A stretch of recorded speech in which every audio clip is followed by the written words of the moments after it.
Ilabi na kayo sa atong tinahod ng mga ginikanan na punta. It is my pleasure and honor to stand in front of amazing parents, teachers, and students. First of all, I am truly grateful to have this opportunity na makaspeak in behalf of grade 12 students sa pagpaabot sa mga kinasing-kasing nga pagpasalamat sa tanang ginikanan of guardians. Allow me to share an experience of mine nga nagpakita kung unsa rin ko ang pagpangga o pagigugma sa ginikanan diha sa iyang anak.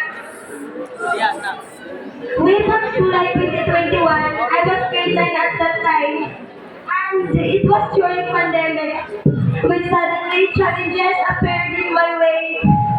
Nagkasakit ko, first ato, physically pa. Dagan ko gipangbati sa mong lawas, until niapekto po siya sa akong mental health. Siguro tungod sa kadaghan sa mga problema nga giatubang sa kinabuhi, nga bata pa bitaw ko, di pa kahit ko pala mo control sa pressure sa kinabuhi, di pa kahit ko pala mo control sa emotion.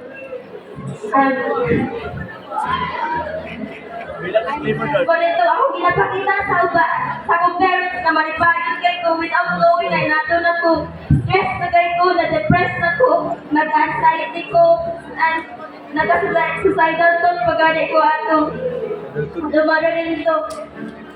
Wala na ako na-control ako kaugalingon.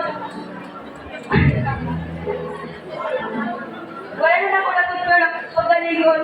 Kusga na kayo ko, wala na rin gusto kumain pa una-una. Wala na akong kaila sa mga tao. Sila pinagay sa akong mga ginikanan. Wala na akong kaila nila. Ako na masikitan. Wala nang game ako kay diya akong pamilya nga. Tapos ka lang ko para po sa akong kaayuhan.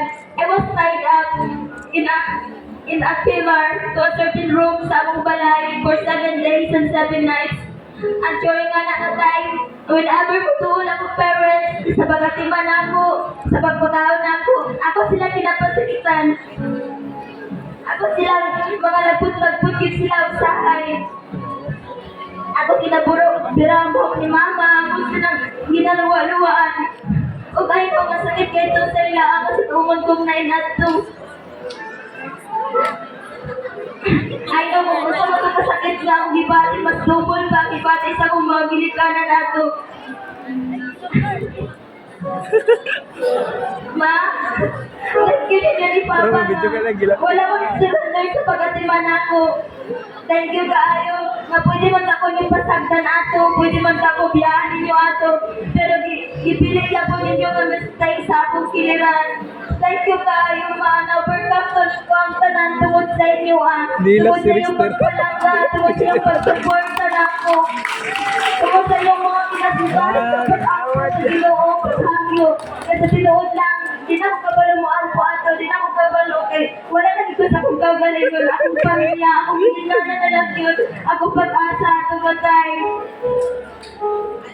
Kung sa tanang ginikanan nga naadari karon, dagan kayong salamat sa inyong sakripisyo para lang magpadako kami. Dagan kayong salamat sa inyong luha o singot sa pagpaningkamot para lang mapa-eskwela mi, para lang maprovide ang akong mga paginahanglan. Labi sa usahay, mapahilak ko na mo, saying heartful words by disobeying your rules and commandments.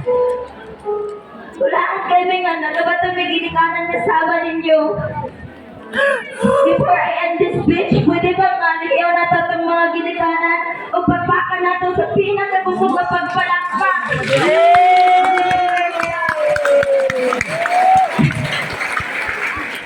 Mga pinalangga na mga ginikanan, gusto na mo nga masayran ninyo nga among na-appreciate tanan ninyong pagbahago, tanan ninyong gibuhat para sa amoa. Walahan kami nga nagkabatubig ginikanan kasama ninyo. Dagan kayo salamat. We love you all.